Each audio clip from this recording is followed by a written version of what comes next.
All right, today we're going to dive into a classic Gambian folktale, one that's been passed down for generations.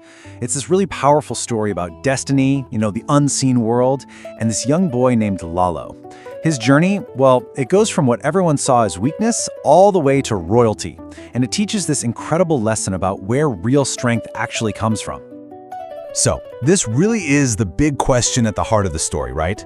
We all have things we think of as our limitations, our weaknesses. But what if that's not the whole picture? This tale completely flips that idea on its head.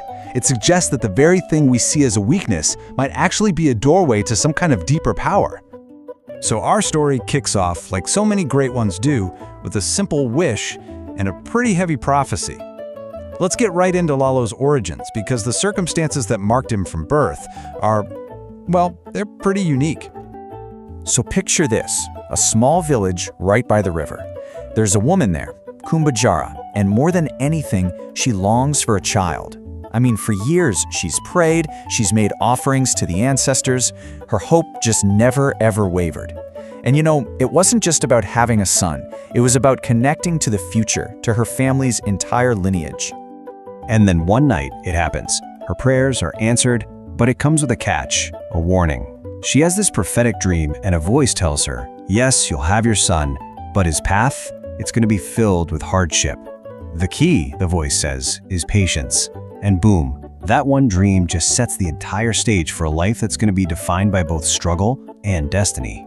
So when Lalo is born, his legs are twisted and the community, well, they're quick to judge. They just see a boy who's crippled, maybe even cursed by the spirits.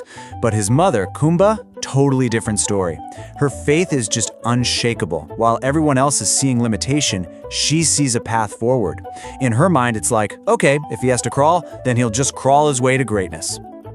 You see, because Lalo couldn't run around and play like the other boys, his senses kind of turned inward, but also outward, to the unseen world. And he developed this truly remarkable gift. He could hear the spirits whispering on the wind. And this wasn't just some kid's fantasy either. It had real, practical power. He could warn farmers about storms rolling in, or help hunters find animals that were lost. Suddenly, his so-called weakness became this absolutely vital asset for his whole community. Okay, so now we're getting to a really pivotal moment.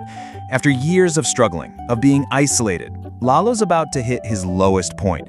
But that suffering, it's about to lead to an absolutely incredible transformation. And here it is, Lalo's lowest point. The other kids, in that way only kids can be, are just so cruel. They mock him for the very thing that makes him special.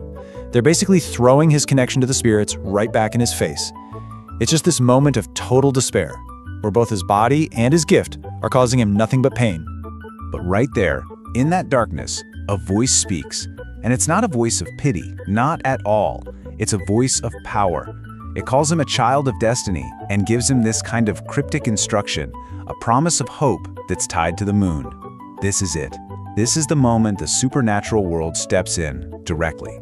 And the promise is fulfilled. As the full moon climbs into the sky, a single beam of light, it just finds his feet. He feels this sudden, powerful warmth, almost like a life force just surging through his legs. And then, for the very first time in his life, he stands. He takes one step, then another. The story says the boy of tears became the boy of light. So, after this miracle, everything changes.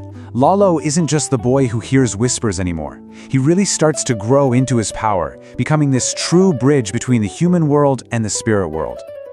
Years go by, and as a young man, Lalo's connection just gets deeper and deeper. One day, while he's meditating under this massive, sacred baobab tree, he has his first real face-to-face encounter with a powerful spirit. Yeah, this is way beyond whispers on the wind now. This is a direct communion with the unseen. And the spirit's message? It confirms everything. Lalo's destiny is to be the bridge between two worlds. He's given a very clear job, rule with justice, but it also comes with a pretty stark warning.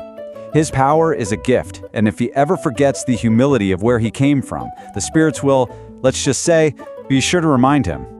And his destiny just starts to unfold like really fast. The old king, the Mansa, he dies without an heir, so the village elders, they do what they've always done, they ask the spirits for a sign, and the response is immediate. A powerful wind just whips through the village, and on that wind, everyone hears one name, whispered over and over. Lalo. Lalo. I mean, you can't get a clearer sign than that. His path to the throne is undeniable. It's a direct command from the unseen world. But of course, with great power comes the greatest test of all, right? The test of the self. So this next part of the story, it's all about Lalo's struggle with pride and the very real danger of forgetting where you came from. So for years, everything's great. Peace, prosperity, but that success starts to kind of poison Lalo's perspective. He starts to look at the glory of his kingdom and think, hey, this wasn't a gift from the spirits, this was all me. My wisdom did this. And that right there, that's his moment of hubris. It's the turning point where he completely forgets the true source of his strength. Well, the response from the spirit world is immediate and sharp. The spirit of the baobab shows up again, but this time there's no friendly guidance. This is a cutting rebuke. And it all comes down to one question. Have you forgotten the moon that lifted you? Man, what a line. It's just designed to completely shatter his arrogance and throw him right back to his most vulnerable moment. And the spirit's words, they have an immediate physical effect.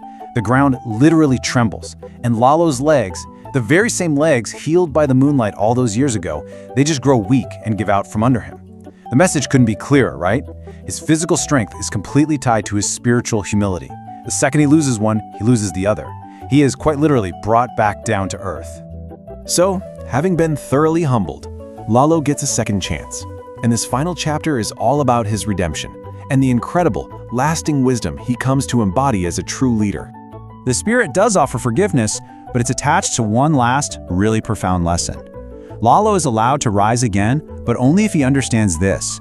True strength demands humility. Even a king, maybe especially a king, has to bow before something greater than himself, before truth. And Lalo, he really takes this lesson to heart. His entire rule is transformed. He never, ever takes his power for granted again. Instead, he makes sure to honor the spirits, the guardians of the land, everything. He's back to maintaining that delicate balance he was always chosen to protect. And that really brings us to the core message of this whole timeless tale, doesn't it? Humility isn't weakness. It's the path to real connection, to spiritual strength. Remembering where you came from, remembering the forces that helped you get where you are, that's the absolute key to walking a balanced and powerful path in life. So, as we wrap up this explainer, I want to leave you with a question to chew on. The story of Mansa Lalo is this beautiful reminder that our own journeys are so often shaped by forces we can't always see. Our history, our challenges, those little moments of grace. So, think about it. What are the unseen forces, the moonlight miracles, that have guided your own journey?